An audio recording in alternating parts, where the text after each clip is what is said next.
I didn't plan it this way. I wasn't out looking for revenge that night. I just wanted a quiet dinner, a chance to breathe and laugh with the man sitting across from me. But the universe has a wicked sense of humor, because the moment I stepped into that restaurant, I felt the air change. Heads turned, whispers floated, and then I saw them. My ex-husband, my ex-best friend, sitting side by side, wine glasses in hand, pretending they weren't the wreckage of my past. The shock on their faces was almost comical. Forks paused midair, voices at their table dropped to silence. For the first time in months, they weren't the ones holding power over me. And the reason for that sat right beside me, Michael. Confident, composed, respected. The kind of man my ex-husband used to grovel to in business meetings, the kind of man he wanted so desperately to be. I'll never forget the way my ex's jaw clenched the moment recognition hit him.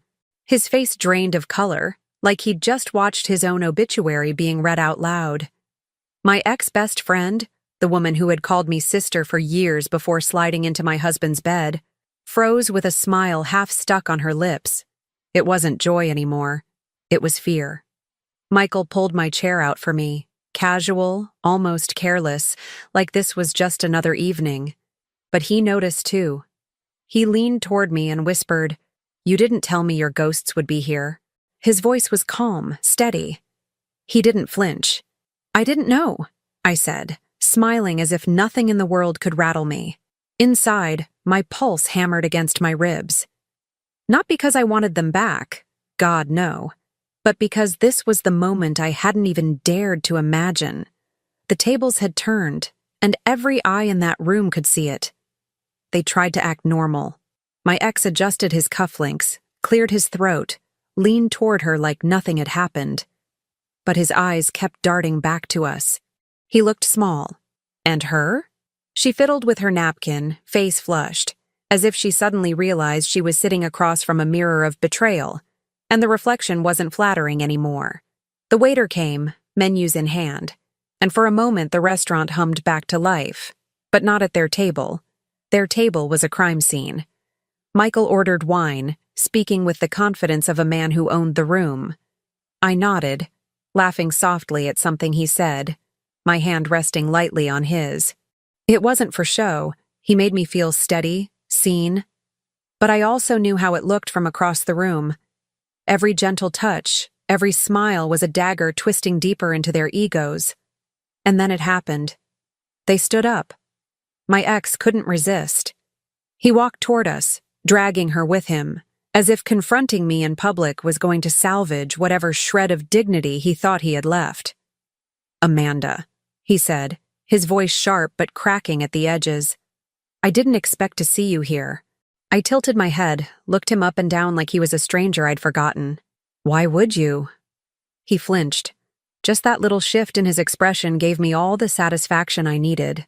The woman at his side forced a smile, her arm hooked through his like a leash. "It's been a while," she stammered, her voice thinner than I remembered. Michael leaned back in his chair, calm as a stone. "I don't believe we've met," he said smoothly, extending his hand across the table. My ex hesitated, then shook it, his palm sweating, his shoulders tight. "I'm Michael," he continued. "Amanda's partner." Partner. The word landed like a bomb. My ex blinked hard, and she swallowed like she'd just bitten into glass. Partner didn't just mean date. It meant permanence.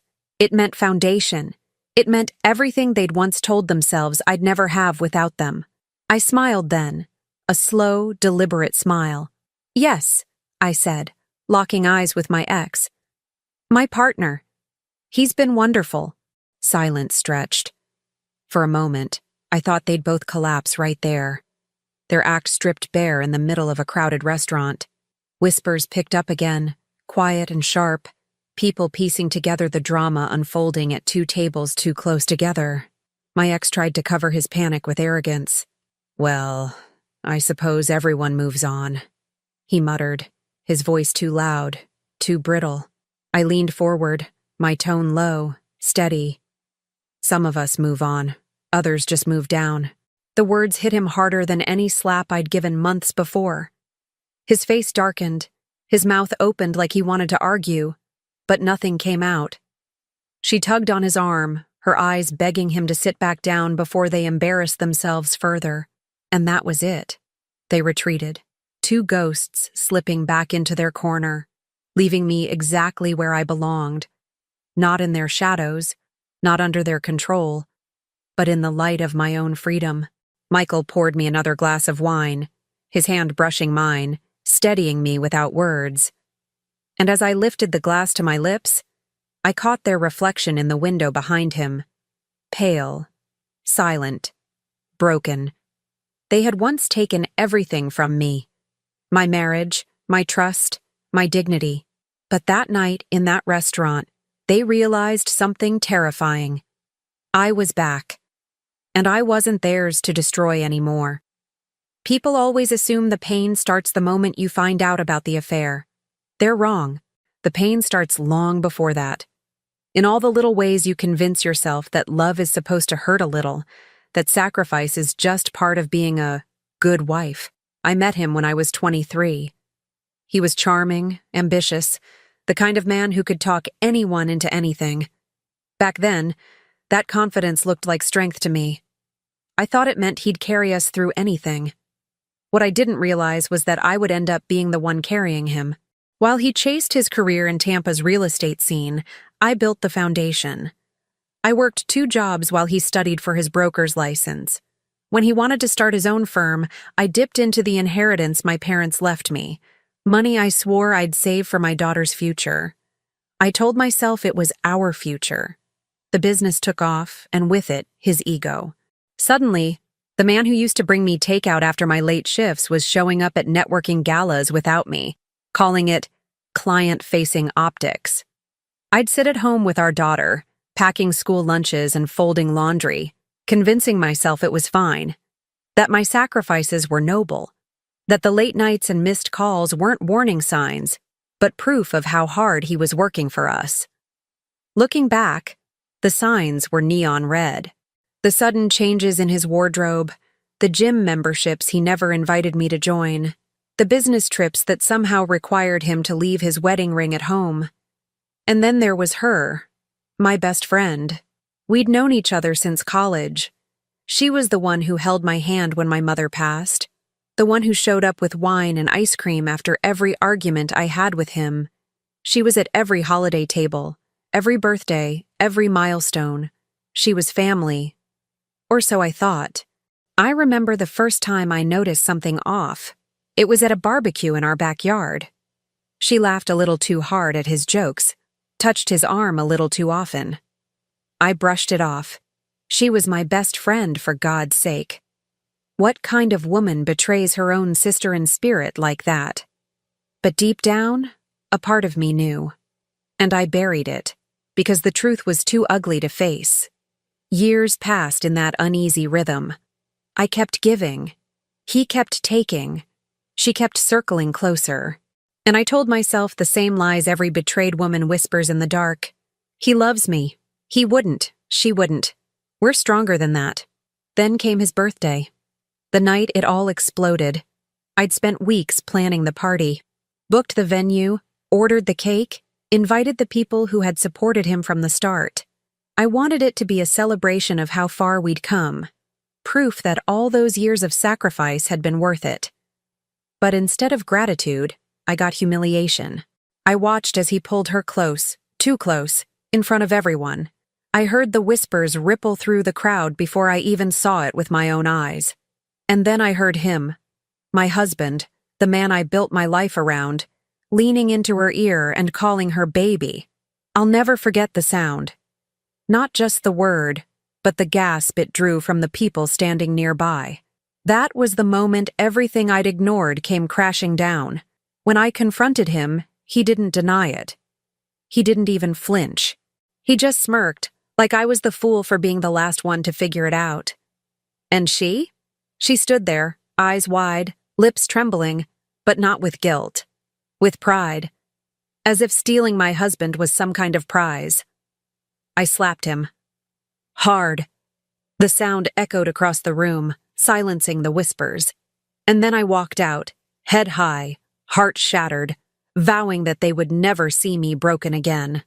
The next morning, my daughter found me sitting at the kitchen table, still in my dress from the night before, makeup streaked down my face. She was only 12, but she was sharper than I ever gave her credit for. She looked at me and said, "Mom, I saw them.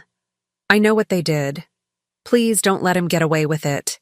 That was the confirmation I needed, not just from my own eyes, but from hers. My little girl, who deserved a mother strong enough to fight back. That day, the pain transformed into purpose. I realized this wasn't just about a cheating husband or a backstabbing friend. This was about every sacrifice I had ever made, every dollar I invested, every dream I set aside.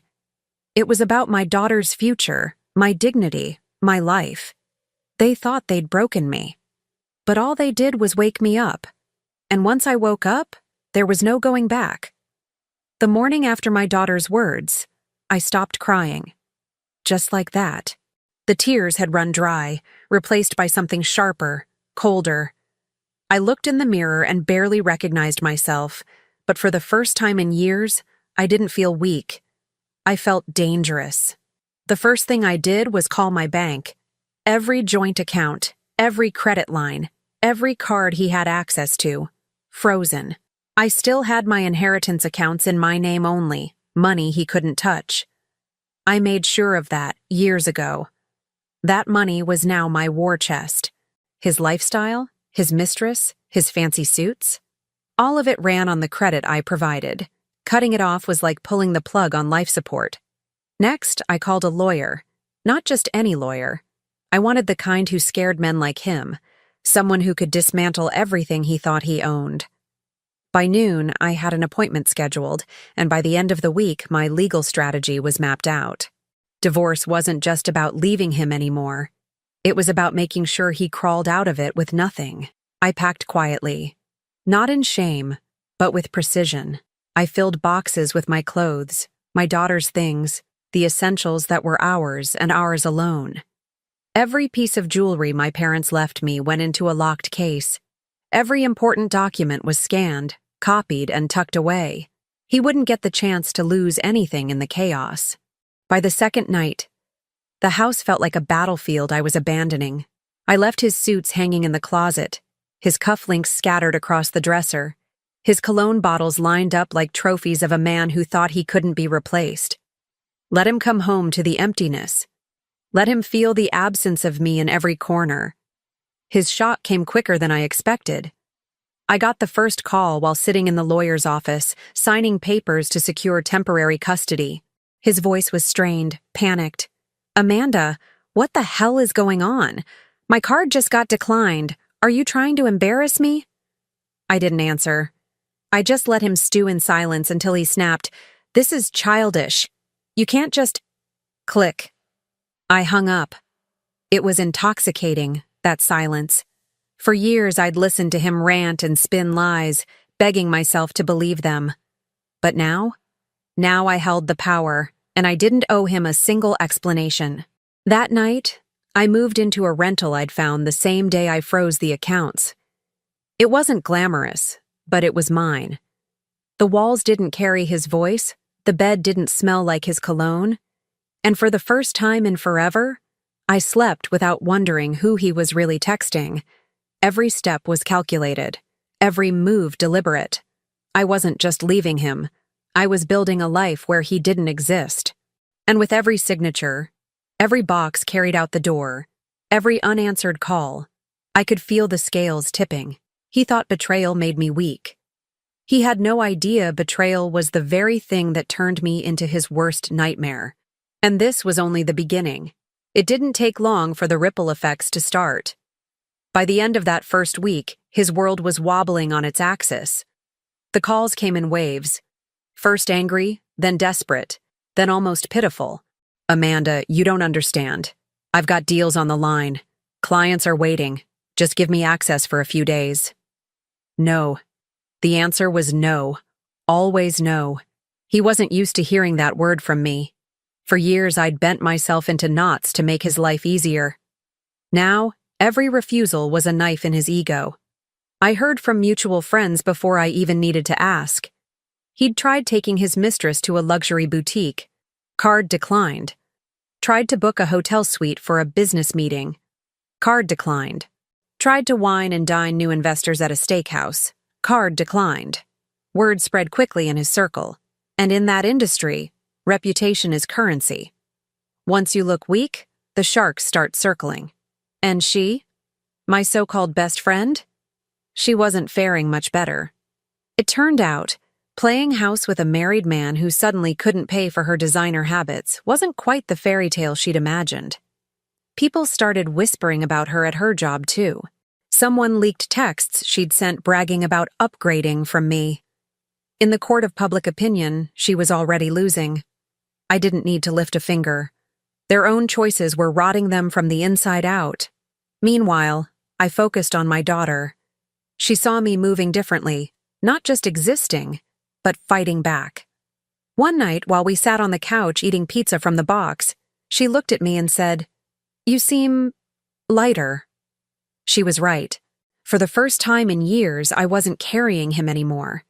The weight was gone, and in its place was something fierce, something unshakable. But the silence didn't last long. He showed up at the rental one night, banging on the door, shouting my name like we were still living under his rules. I didn't answer. I just stood in the hallway with my daughter behind me, phone in my hand, ready to call the cops if he didn't leave. Eventually, the banging stopped. I peeked through the blinds and saw him sitting in his car, head in his hands. He looked smaller than I'd ever seen him. Not the man who strutted around at galas. Not the man who thought he was untouchable. Just a man losing grip on everything he thought he owned. It should have made me sad. Instead, it made me certain. I wasn't just reacting anymore. I was watching the consequences unfold exactly as they should. His money, his reputation, his mistress, all slipping away, one declined card and one leaked rumor at a time. And the best part? He knew it was me. He knew I was the one pulling the strings, cutting the wires, burning the bridges he thought would always hold him up. When my phone buzzed again later that night, his message was short, almost pathetic. "Please, can we talk?" I stared at it for a long moment, then set the phone down without replying. He wanted a conversation.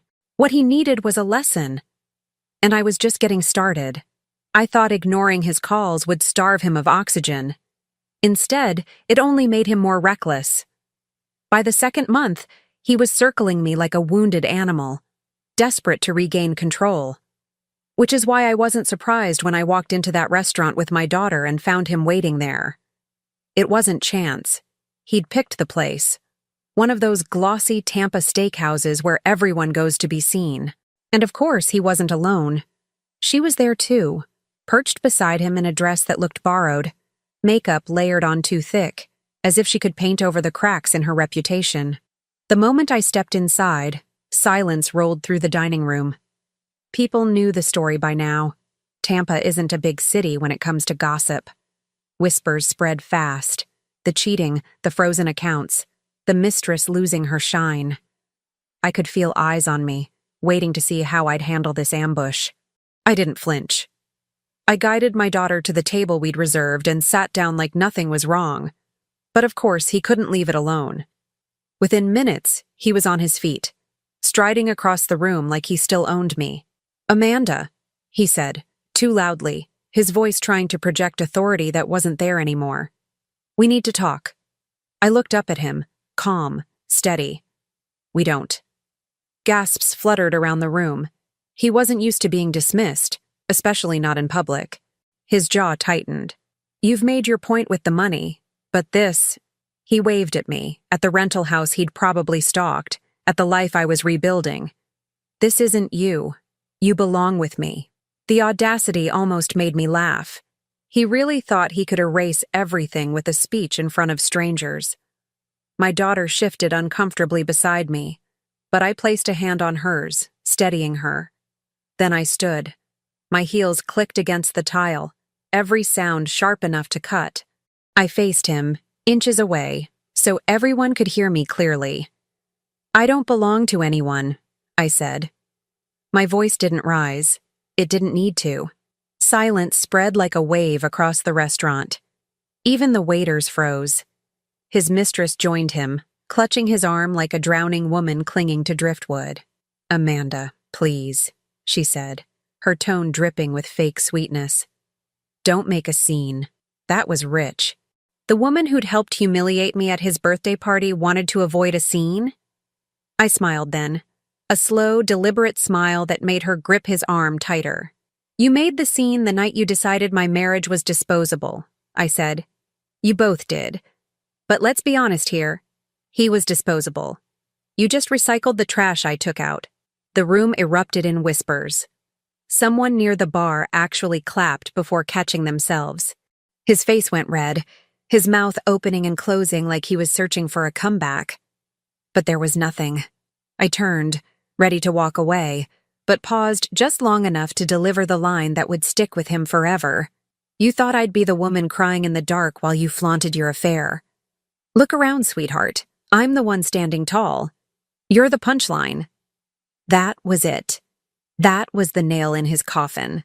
He stood frozen, humiliated, while she tried to tug him back to their table. But no amount of makeup or fake smiles could mask the truth. The tide had turned, and everyone in that room knew it. I sat back down with my daughter, who looked at me like she'd just seen a superhero in action. The waiter arrived, flustered but professional, pretending he hadn't just witnessed a public execution. We ordered dessert. Chocolate cake for her, coffee for me. Across the room, my ex sat back down too, his head low, his mistress whispering furiously in his ear. Whatever hold they thought they had over me was gone. In its place was silence, sharp and humiliating, pressing down on them from every corner of the restaurant. And that night, as I walked out with my daughter's hand in mine, I didn't just feel free. I felt untouchable. Because humiliation is a currency too. And I had just made the richest deposit of my life. Public humiliation should have been enough to silence him. Most men would have crawled into a hole after being stripped bare in front of half of Tampa. But not him. No, he doubled down. Within a week, his face was plastered across social media. Videos of our restaurant showdown made their way online, grainy but unmistakable. Someone had filmed the entire exchange on their phone, and the clip spread like wildfire. At first, he tried to spin it. He called in favors with old contacts, pitched himself as the victim of a bitter ex-wife who couldn't handle the end of a marriage. On Instagram, he posted photos with her, my ex-best friend, smiling like mannequins, captioned with phrases like, "Love always wins," and "rising above the hate." The comments told a different story. "Love? You mean stealing your best friend's husband? Funny how your card got declined at Capitol Grill last week. She looks miserable. Blink twice if you need help." I didn't respond. I didn't post a word. Silence was my weapon. And silence made people curious. The less I said, the more they dug into his life, and the more they uncovered. Then came the leaks. Screenshots of his text messages. Crude, pathetic messages he'd sent not just to her, but to other women too. Someone forwarded me emails he'd written, bragging about tax shortcuts he used at his firm. I didn't have to lift a finger. His own arrogance supplied the ammunition. By the end of the month, he wasn't trending for real estate tips or flashy deals. He was trending for being that guy. The husband who cheated with his wife's best friend, flaunted it, then got dragged in public. The hashtags rolled in like waves. Yarn trash broker. Karma at dinner. Best friend backstab. Every time he tried to clap back, it only made things worse. He filmed a shaky video in his office, suit jacket draped over his shoulders, insisting he was being targeted. But his desk was empty, his walls bare. Everyone noticed he'd already started losing clients. Targeted? Bro, you targeted your own wife. Man said love always wins, then cheated with his wife's BFF. Somebody get this clown a mirror. Even the local news stations picked it up. One anchor covered the story with a grin she couldn't hide, calling it a real estate scandal that feels more like a soap opera. And then the final blow landed. One morning, I woke up to find my phone buzzing nonstop. A clip had surfaced. Him screaming at her in a parking lot, slamming his hand against the hood of her car while she cried. A bystander filmed it and posted it online with the caption, "So much for love always winning." The video went viral in hours. By noon, people were dissecting every second, mocking his tantrum, calling her a fool for thinking she'd won. Their perfect little love story had collapsed, live on camera. I sat on my couch with coffee in hand, watching it all unfold. My daughter peeked over my shoulder and whispered, "He looks pathetic." He did. And for once, I didn't feel guilt. I didn't feel pity. I felt justice. That night, my lawyer called. "He's losing contracts left and right," she said. "The investors don't want their money tied to a scandal. You'll have leverage in court like I've never seen." Leverage. That word tasted better than any glass of wine. Meanwhile, she disappeared from social media. Her Instagram, once filled with selfies and shopping hauls, went dark. Friends whispered that she'd been suspended at work, too many clients complaining about her lack of professionalism. She thought she'd traded up. Instead, she was sinking right beside him. The best part? I didn't need to gloat. The world did it for me. Every post, every hashtag, every meme was another reminder that betrayal doesn't buy happiness. It buys destruction. One night, as I closed my laptop, I realized something important. This wasn't just about revenge anymore. It was about reclaiming my name. They had turned me into gossip, reduced me to whispers behind closed doors. Now, those whispers were gone, replaced by something louder, stronger. Respect. Because I hadn't lashed out, I hadn't played dirty. I'd simply stood my ground, told the truth, and let their lies collapse on themselves. Still, I wasn't finished. The PR war was only the appetizer. The real battle, the legal one, was about to begin. And if they thought hashtags hurt, wait until they saw what losing everything looked like on paper. By the time the hashtags died down, it wasn't just a PR problem anymore. It was survival. And that's where the real dismantling began. The first court hearing was almost anticlimactic. He walked in still wearing a tailored suit, but it hung looser on him now, the confidence stripped away. She trailed behind him, sunglasses on indoors, trying to look untouchable but trembling with every step. My lawyer leaned over and whispered, "He looks broke already." We started with finances. The judge ordered full disclosure of assets, and within a week, his empire looked like a sandcastle at high tide. The brokerage accounts were riddled with debt, the investment properties mortgaged to the ceiling, and the company he bragged about was 3 months behind on payroll. He had been living on smoke and mirrors, and once I pulled the plug on our joint credit, the illusion collapsed. My lawyer went for the throat. "Your Honor," she said firmly, sliding documents across the bench. "These funds were drawn directly from my client's inheritance. Without her contributions, the business would not exist. She is entitled to majority ownership and full restitution." He sputtered. "That's not true. I built everything myself." "On her dime," my lawyer cut in. "And with her sacrifices, while she raised their daughter, while she worked 2 jobs, while she kept the household running, he was funneling her money into risky deals and mistresses' handbags." The word mistress hit like a gunshot in that courtroom. He tried to object, but the judge's glare shut him down. When the ruling came, it was brutal. I was awarded half of his remaining assets outright, plus reimbursement for the inheritance funds. On top of that, temporary alimony until the divorce was finalized, and sole custody of our daughter with visitation under strict conditions. He slammed his fist on the table. She gasped like she'd been the one hit. "Me?" I just sat there, spine straight, finally breathing. But it didn't stop in the courtroom. The fallout spread into his family like wildfire. His father, a retired contractor who once called me the glue that holds this family together, showed up at my door 2 weeks later.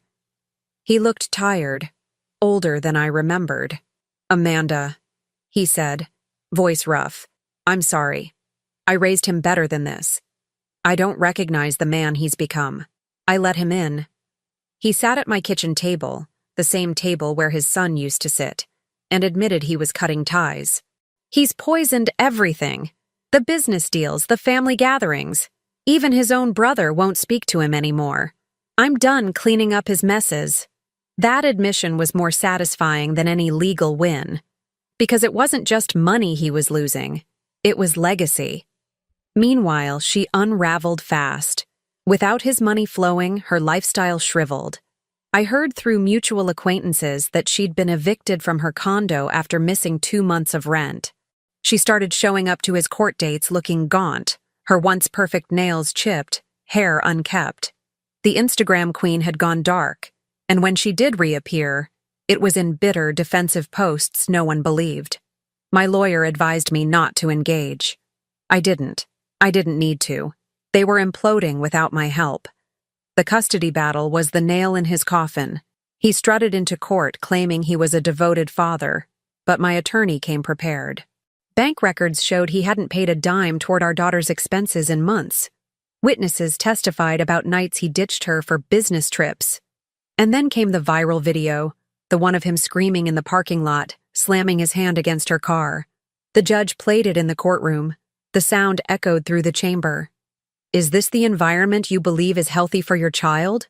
the judge asked coldly. He stammered. She cried silently beside him. And just like that, I won full custody, with his visitation stripped down to supervised hours twice a month. The look on his face when the gavel came down, I'll never forget it. He wasn't just losing me. He was losing the one person who mattered most, his daughter. As the months dragged on, the dominoes fell one after another. His firm collapsed after investors pulled out. His car was repossessed. He moved out of their shared apartment and into a cheap rental on the edge of town. His once loyal friends stopped answering his calls. And then came the day I walked into the bank to finalize the transfer of funds awarded to me. The manager slid the paperwork across the desk with a small, respectful smile. "You deserve this," she said quietly. She didn't know the half of it. By the end of the divorce, I had the house, the savings, and the business shares I'd funded from the start. More importantly, I had my daughter, safe and steady, watching me turn pain into power. He had nothing but ashes. The last time I saw his father, he shook my hand and said, "Thank you for finally letting him face consequences. You did what none of us could." His brother, who once idolized him, blocked his number. Even his mother, the eternal enabler, admitted she was embarrassed to be seen in public with him. As for her, my ex-best friend, she didn't last. By the time the decree was signed, she was gone. Rumor had it she moved in with another man, someone naive enough not to know her history. She abandoned him the moment his pockets ran dry. Poetic, really. I stood on my porch one evening, papers in hand, my daughter playing in the yard, and realized the war was over. Not because I destroyed him, but because I didn't have to anymore. He'd destroyed himself, and all I had to do was make sure the world saw it. It was almost poetic that our last meeting wasn't in a courtroom or a restaurant full of witnesses. It happened in the quiet of a coffee shop on a rainy afternoon, the kind of place where nobody cares who you are. I didn't plan to see him.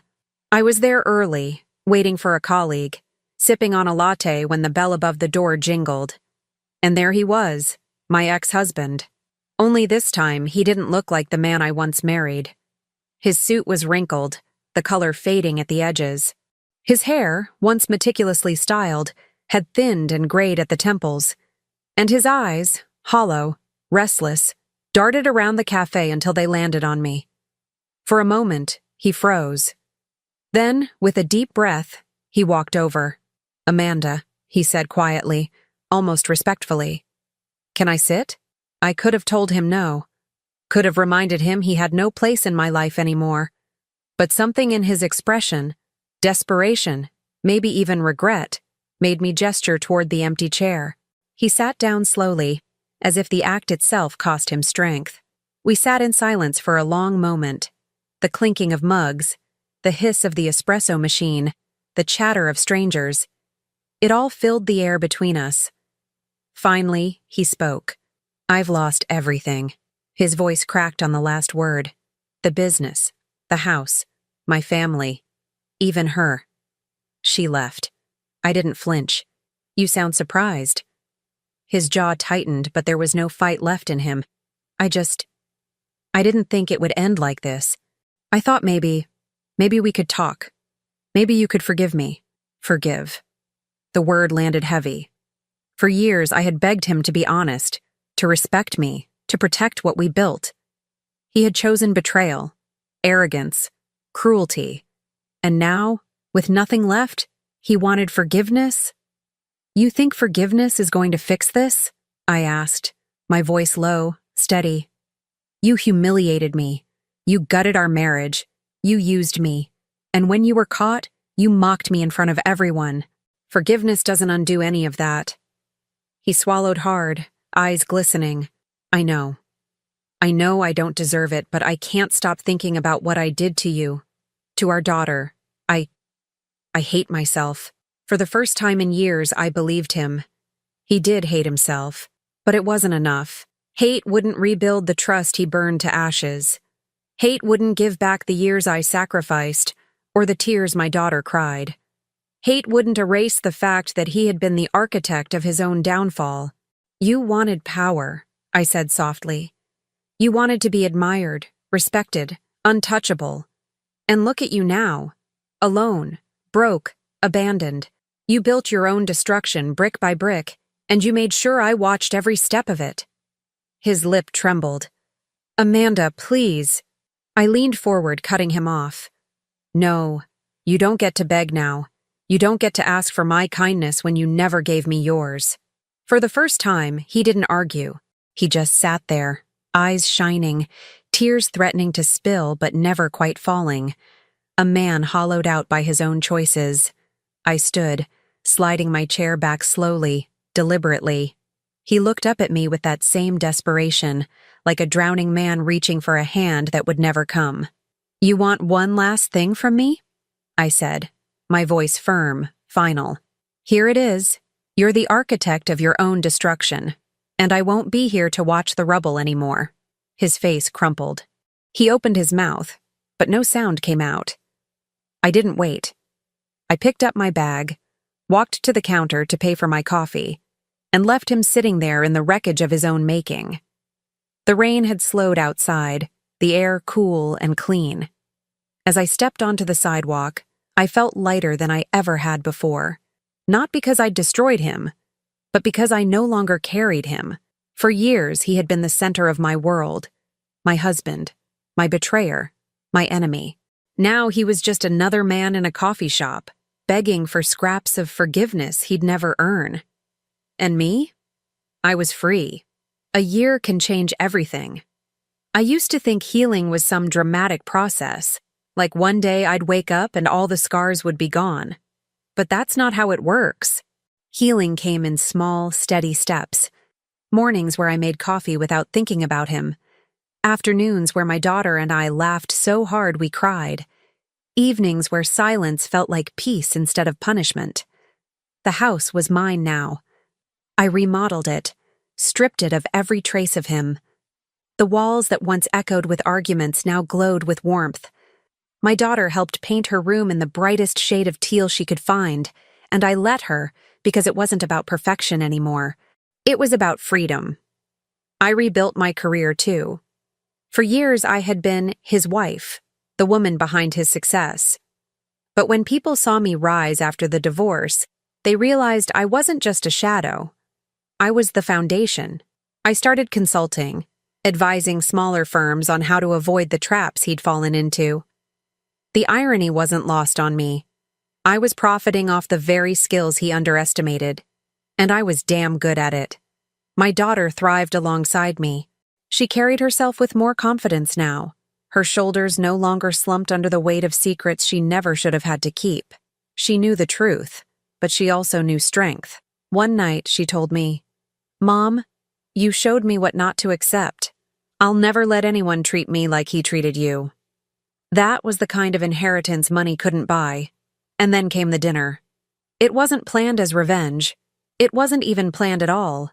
Michael, the man who had quietly become a part of my life, suggested a night out. He wasn't flashy. He didn't need to be. He was respected in ways my ex had only dreamed of, and he treated me like a partner, not a possession. When we walked into that restaurant, I didn't expect to see them, my ex-husband and my ex-best friend, sitting at a corner table like ghosts of a life I no longer lived. But the second their eyes landed on me, everything shifted.